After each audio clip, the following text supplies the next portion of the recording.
It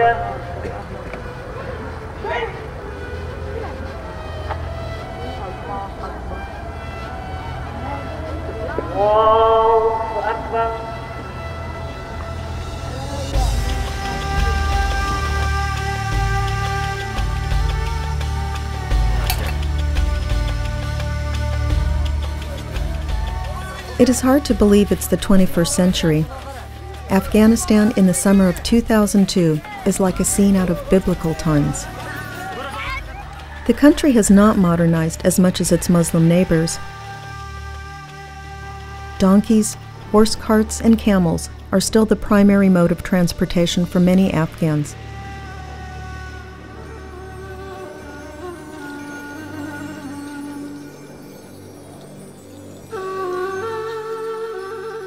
Most women still cover themselves from head to toe when out in public, despite the fall of the repressive Taliban regime.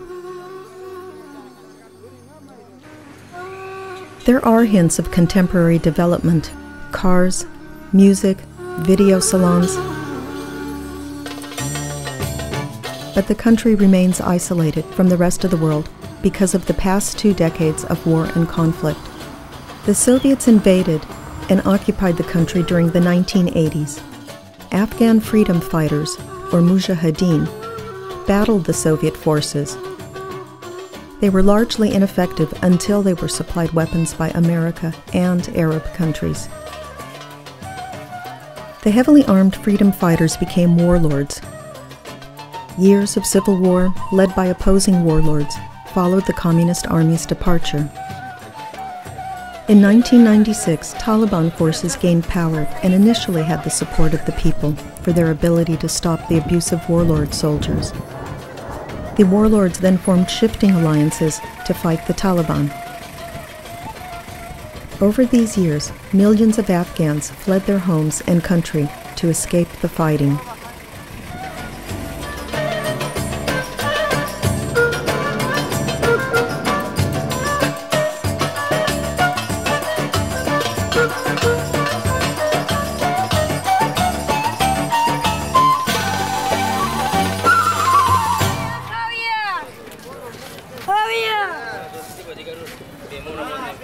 Few Westerners knew much about Afghanistan until the September 11th attacks on America and the U.S.-led war to topple the Taliban and drive al-Qaeda out of the country.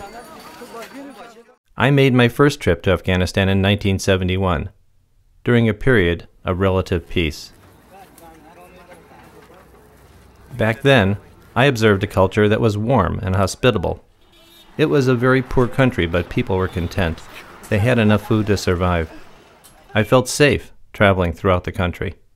I wondered what happened to the Afghanistan I first encountered, how the Afghanis had fared, and if they really had become the wild and dangerous people that media reports suggested.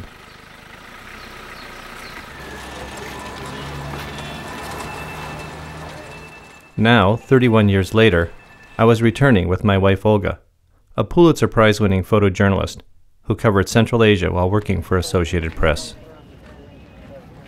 Cliff and I wanted to see how these people were doing after more than 2 decades of war and liberation from the Taliban. We heard the country was at peace and refugees were returning, and we wanted to see for ourselves what that really meant.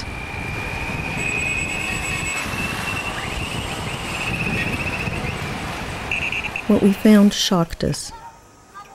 While America may have won the war against al-Qaeda and the Taliban, the people of Afghanistan are losing the struggle for peace.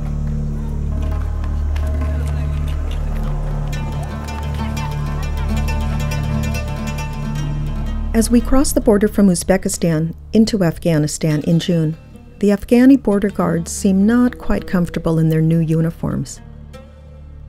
In a country where allegiances change regularly, we wonder on which of the many sides of the civil war this particular guard fought.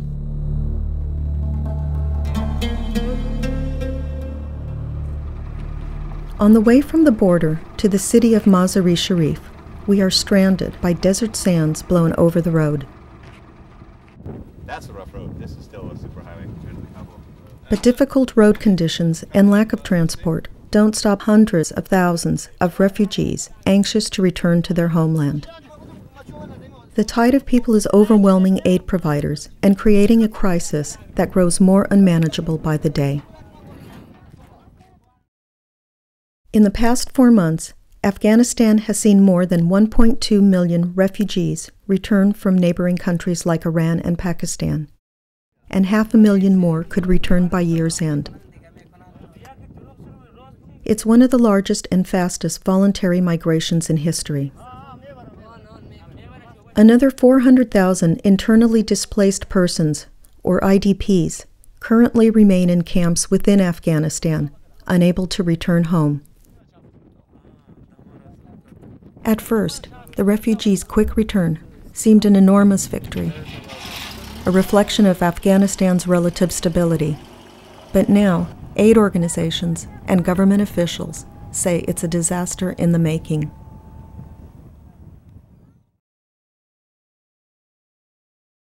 With no houses, jobs, or food available back home, tens of thousands are flocking to refugee camps instead of their villages. But the camps are not equipped to handle the onslaught.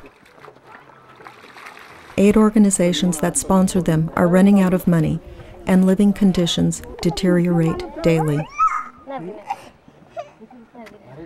Compounding the problem, many Afghan IDPs continue to arrive in camps from the country's troubled northern regions, where fighting between warlords makes it too dangerous to stay. One camp experienced the onslaught is Saripul, a remote hamlet in northern Afghanistan, about 3.5 hours by car from Mazar-e-Sharif.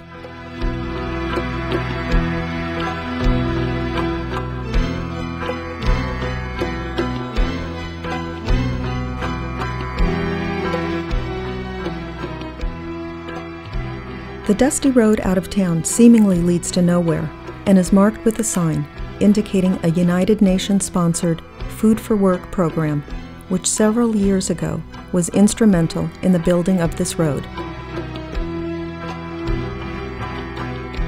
The outskirts of this town is home to another group of Afghans.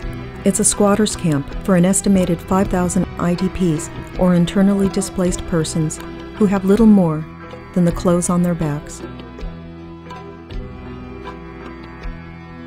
These refugees have been displaced from their homes because of drought, the war against the Taliban, and more recently fighting between rival warlords. We talked to some who fled their village and homes in the Khoyestan region about 11 months ago because of the fighting.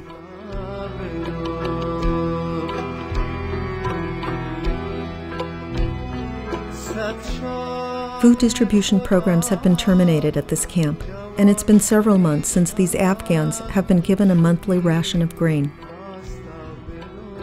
A small medical clinic still functions nearby and helps coordinate a daily delivery of water to the residents of this shanty town.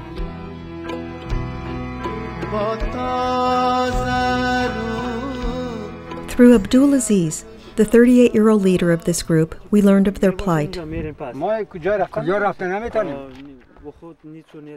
They say their quality of life is not worth living. On average, 1 person dies per day. Swear to God, it'd be better if the Americans bombarded us.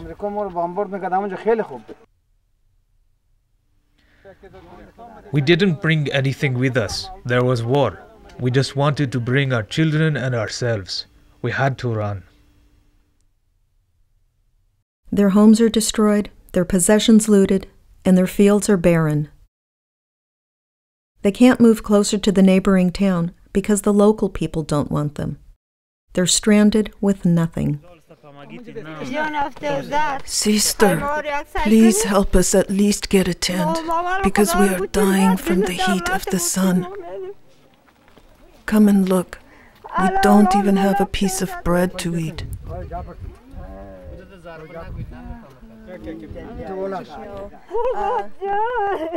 This is Haknya's Hal Halboy. She's 50 years old, also a refugee from the war-torn Khoyestan province. We thought we could get help here, but it's getting worse. We haven't eaten all day. We prayed to God and came here.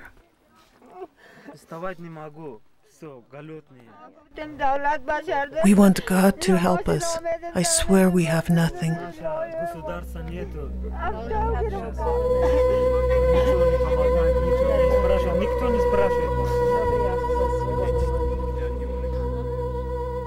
Ragged bits of cloth are the only protection Hawk and her family have against the hot summer sun and cold winter nights. From the time we woke this morning, we haven't seen food. We haven't eaten all day.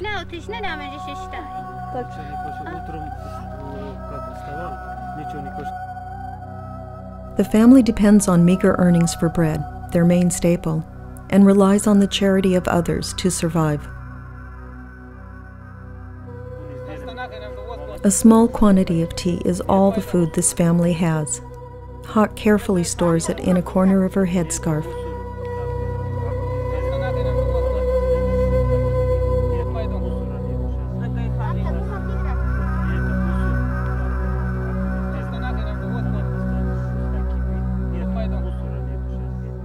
Peace Winds provided 500 high-quality tents several years ago for officially registered refugees.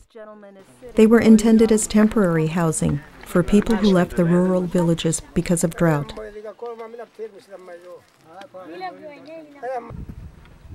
Despite the fact that camp administrators are trying to get people to leave, thousands of refugees still use them today, and an unofficial camp continues to grow with makeshift tents.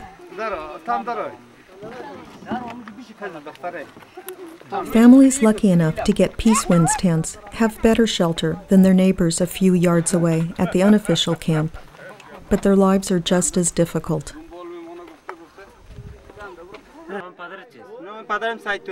Kotaratola Saeed Torah, a 30-year-old man, shares his tent with his wife, 6 children, and extended family, including his mother, uncle, brother, and sister-in-law. The youngest is just 15 days old. They all fled their rural home a year ago when fighting against the Taliban broke out. Both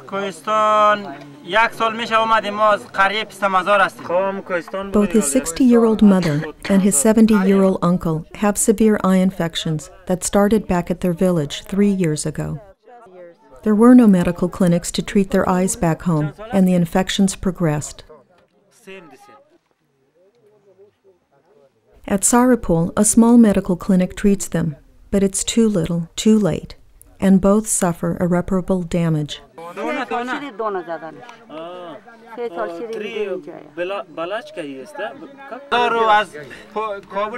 been to other camps. We've been everywhere. We've been to Kabul, and finally we came here. We have nothing to go back to. We've been stuck here for a year. We're hungry.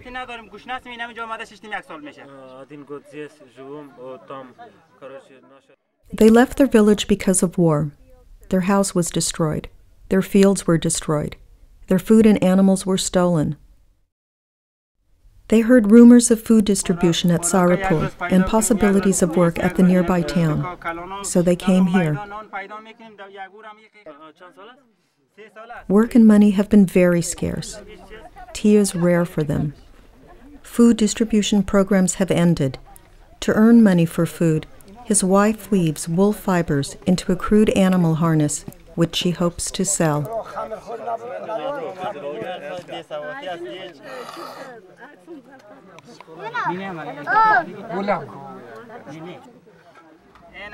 This is how much food we have. That's all we have for today. We have to split this up among everyone. The only food this family of 12 will have all day is 2 loaves of bread and some dried-out morsels. The younger children get the fresher pieces, while the older members of the family eat the harder ones.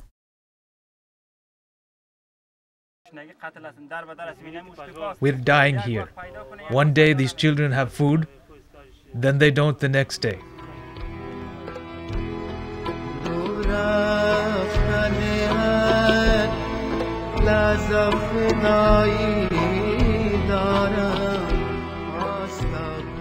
The These are the surviving victims of war in Afghanistan, stuck between unbearable conditions in camps like Saripul, or life back in their village, which they believe will be no better.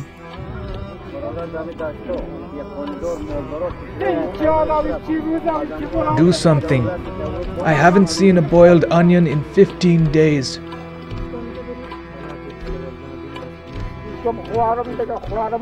God, why did you make us like this? Take us or give us life.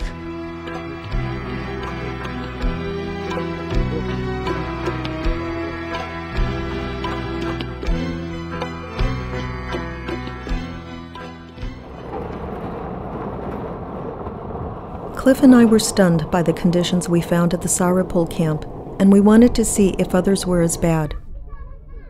While we did find camps similar to Saripul, we were even more surprised by the different types of problems we found at the next camp.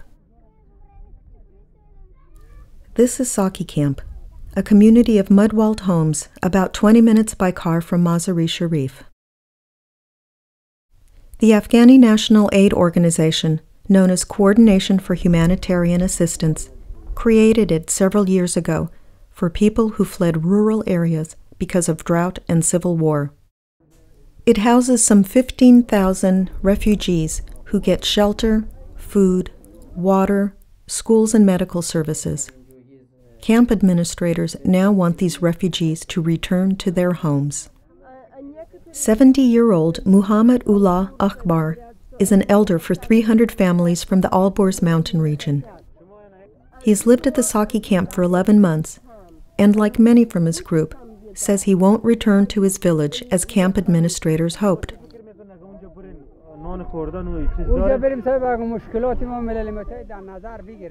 What do you think? That if we go, there will be food to eat? If the United Nations takes care of our problems, we can go. Otherwise, we have nothing to go to. Street number 13 of the camp is home to refugees from the Alborz mountains.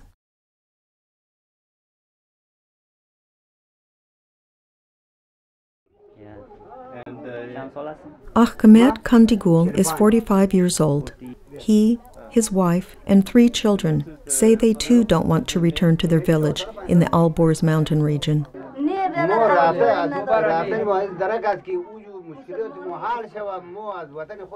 We're not running away from our land, but I don't have a donkey to bring water.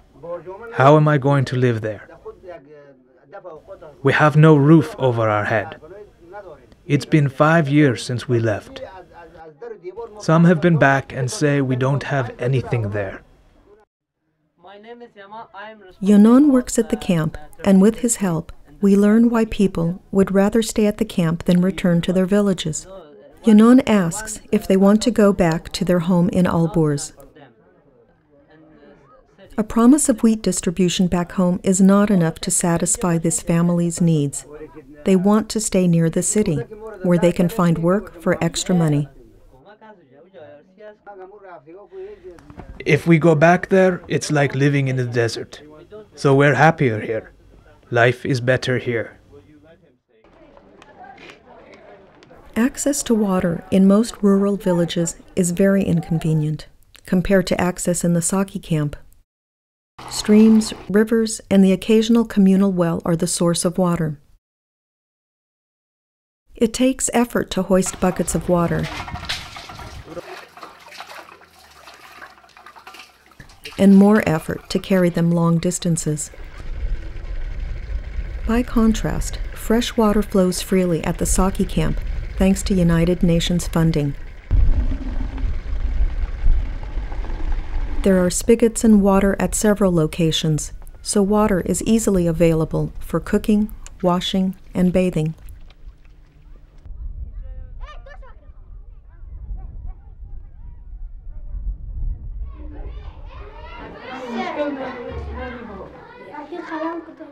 Residents at Saki camp also consider education for their children an important reason to stay. Schools and classrooms like this facility give both young girls and boys a chance to start or resume their education. Many villages still lack schools.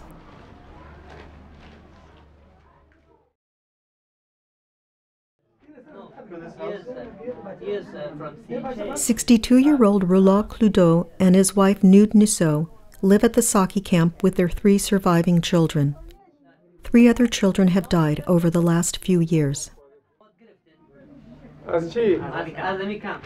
If we went back to our village, we don't have our fields. We don't have a donkey. We don't have our home. How are we going to survive there?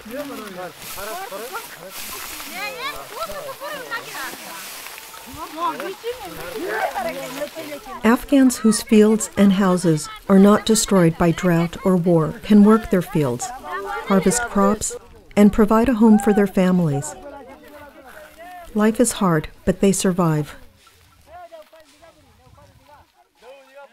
But refugees who lost their homes say they will perish.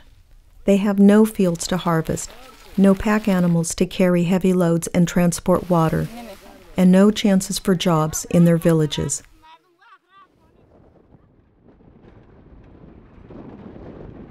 So thousands of them flock to the city on a daily basis.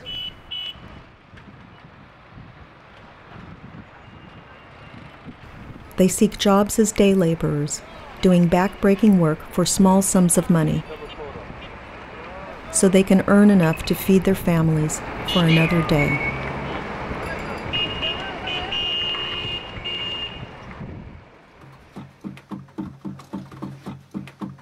While some young boys follow their fathers into the city to hunt for odd jobs, other boys and girls find employment by making carpets at local factories.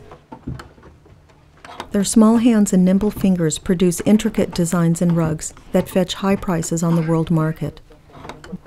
They themselves earn only pennies a day, but it helps feed their families.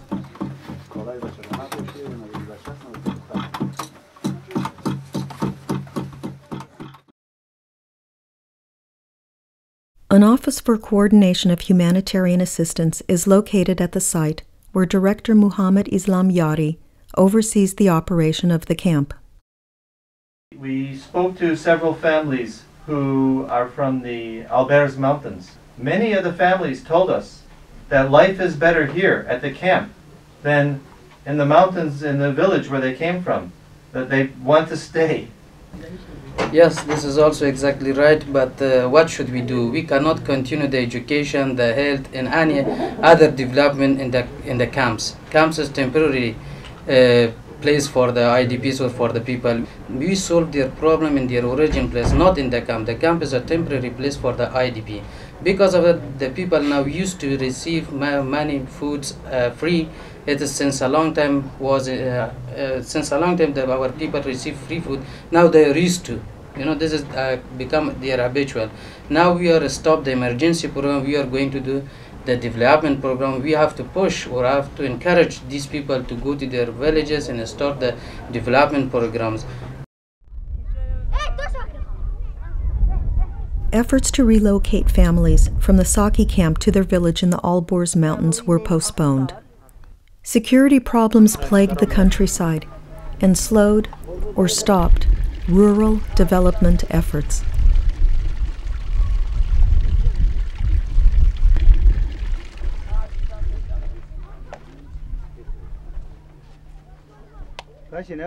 At camps like Saripul and Saki, the refugees at least feel safe. In the countryside, residents constantly worry about marauding bands of soldiers representing the various warlords who still vie for power. These soldiers carry weapons, and violent outbreaks are common. They want to take your money. There's nothing left to take. Between all those people, soldiers of Jamiats and Uzbek and all the others, there was constant fighting. In one place you can have 10 different people fighting each other. There is no peace there. There is still war going on.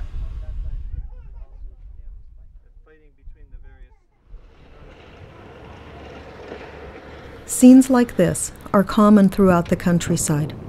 Soldiers come through town with their weapons, stealing what they can take from the villagers and leaving fear in their wake.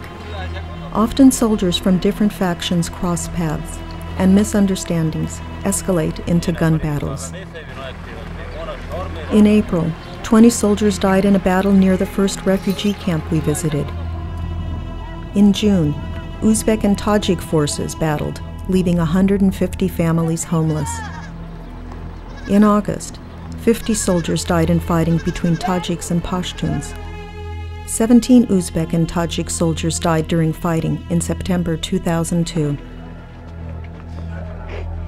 One such outbreak took place in the town of Sholgara, not far from Mazar-e Sharif, a few days after our first visit to Saki camp. We went there hoping to better understand the problems and difficulties of rural security. In the case of the Sholgara gunfight, a member of Uzbek warlord Abdul Dostun's forces switched loyalties and went over to the Tajik warlord commander under Muhammad Atta. He brought one of Dostum's weapons along with him. That angered Dostum's commander, and the dispute escalated into a battle between 100 soldiers.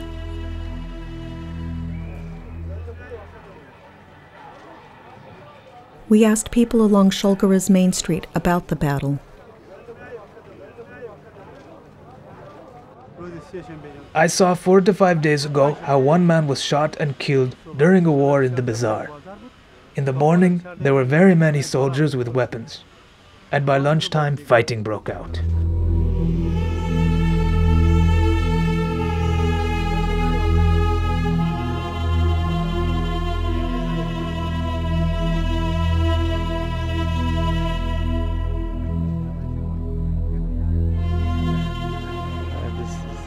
Not peace. Ruidar Akhbari is Sholgara's police chief. He was on duty the day of the killing on the dusty main street. Like so many other police chiefs in similar towns throughout Afghanistan, he is ill-equipped and unable to deal with the violence that often breaks out. Now we have a lot of weapons. We won't have a war if we have a strong government, if we gather all the weapons. Then it will be good. If this doesn't happen, then it will never be better than now. If they don't take away the weapons, war will continue. All the people anticipate big battles.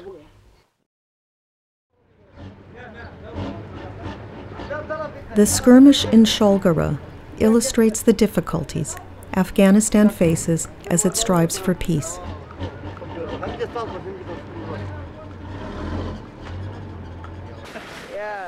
An entire generation of illiterate men, aged 18 through 30, has no skills beyond their training for war.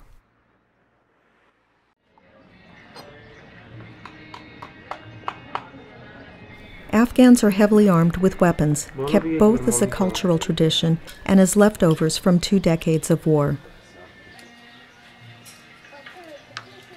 Many feel unsafe if they aren't armed. Even more consider guns a symbol of their status and manhood. In fact, they often say that they love their weapons as much as their wives. But guns aren't the only problem. Rusted tanks and heavy artillery lie abandoned by the roadside. But the warlords keep their good tanks and artillery ready for battle should the need arise.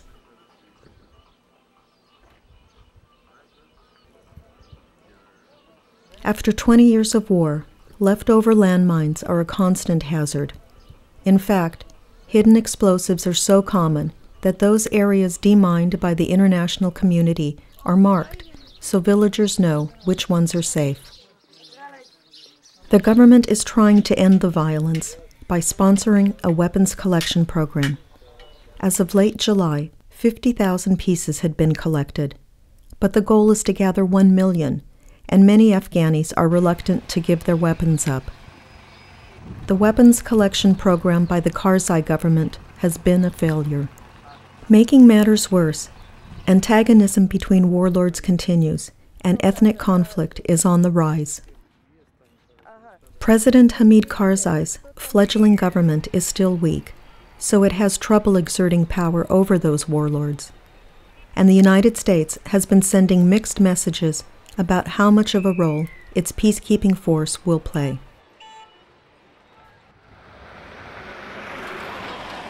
Checkpoints throughout the country provide a visible reminder that maintaining security is an ongoing necessity. But not all checkpoints are government-run. In fact, some belong to the various warlords who are protecting their territory. Much of the tension in northern Afghanistan comes from a personal rivalry between two warlords, General Abdul Rashid Dostum and General Atta Muhammad. While both generals report to Afghanistan's new defense minister, each general represents a different ethnic group and have been long-time rivals. They united forces long enough to help defeat the Taliban and drive al-Qaeda out of Afghanistan. General Dostum is the Assistant Defense Minister for Afghanistan's new government under President Karzai. He's the traditional leader of Afghanistan's 1.8 million ethnic Uzbeks.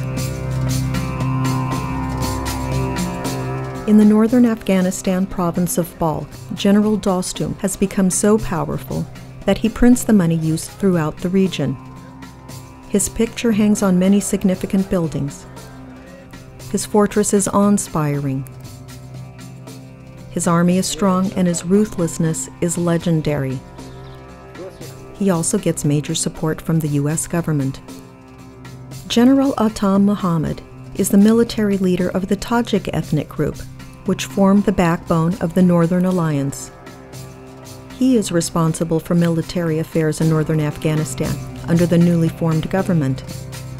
He led the Tajiks in their fight against the Soviet army in the 1980s, when rival General Dostum was allied with the Communists. These old rivalries, combined with the current overlapping responsibilities, contribute to the difficult security conditions in northern Afghanistan. These problems are not confined to northern Afghanistan. Other parts of the country, with other competing warlords, have a similar lack of security. General Dostum's officers say they want peace. Humayun Fauzi is in charge of military affairs for Dostum. You know that for 23 years there was a war in Afghanistan. You can't expect that within the last 6 months all the conflicts between these armed groups will be resolved. All these people are armed, and it's important that within the last 6 months all their issues would be resolved. We hope in the future these conflicts will not exist. American and UN forces are needed in Afghanistan because we still have armed forces in the country. Between them are conflicts that need to be resolved. Until the time they are disarmed, we want American forces and UN forces in Afghanistan. We hope that within the next year and a half, those weapons will be disarmed. But they don't want it at the expense of their own power. We don't want it to be that the central government gives a command and we must fulfill it. These governments that will be in Afghanistan's future need to create a place for important people like General Dostum. But Dostum's people won't put down their arms until everyone else does. If the lawyer Jirga just asks us to turn in our weapons, but allows everybody else to keep them, we are not willing to do that.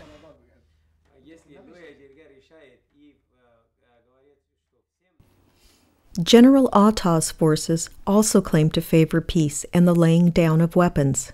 Saeed Wasah Ullah is an army general reporting to Atta and is responsible for the northern region of Afghanistan. The first and important decided in lawyer Jirga led this army.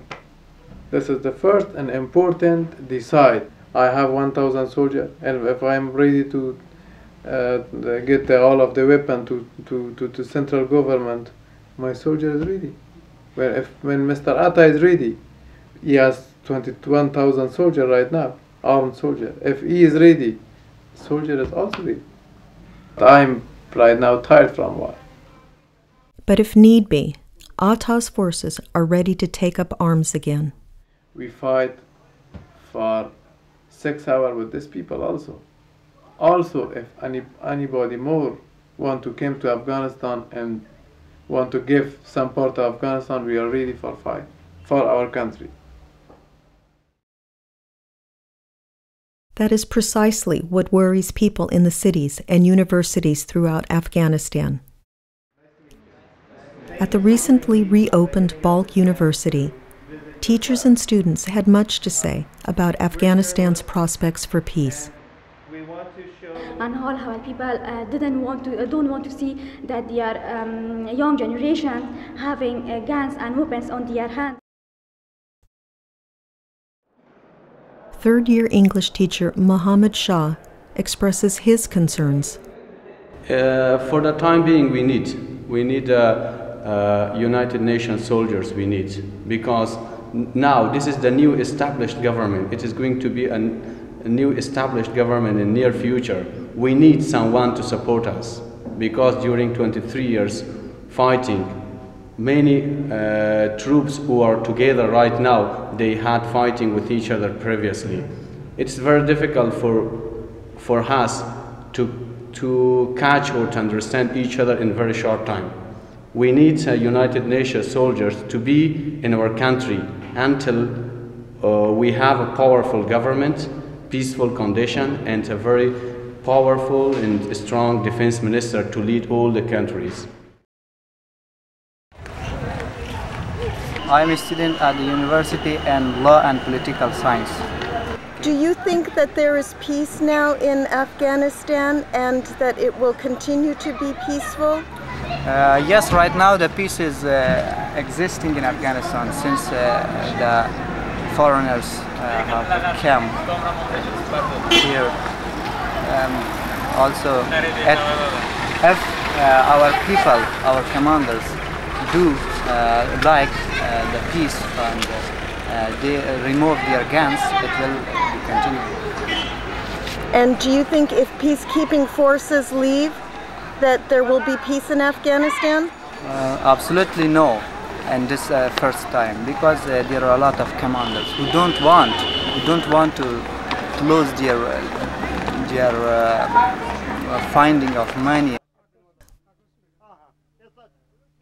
The problems associated with too many weapons in the wrong hands are compounded by the fact that it is difficult to get confirmed reports of fighting between warlords and attacks on civilians, especially in the rural areas. Sholgara's police chief admits, People are afraid to talk to journalists and authorities about these things because the two local commanders are very bad. If they talk about fighting and deaths, soldiers could come to their house at night and kill them. If you ask the people, they will say they don't want war.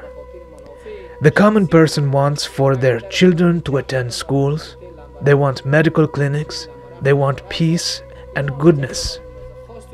They don't want war.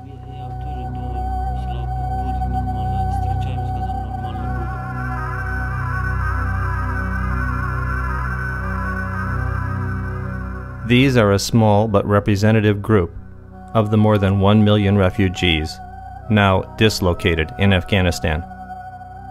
During Afghanistan's war against the Russian occupation, America sent hundreds of millions of dollars of weapons to the Mujahideen. These weapons, and the abandoned Russian weapons following their defeat, helped fuel the brutal civil war that followed.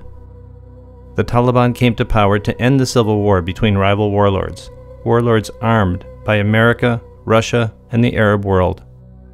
The Taliban captured many of these weapons. In 2001, the Americans joined forces with the warlords to drive the Taliban from power.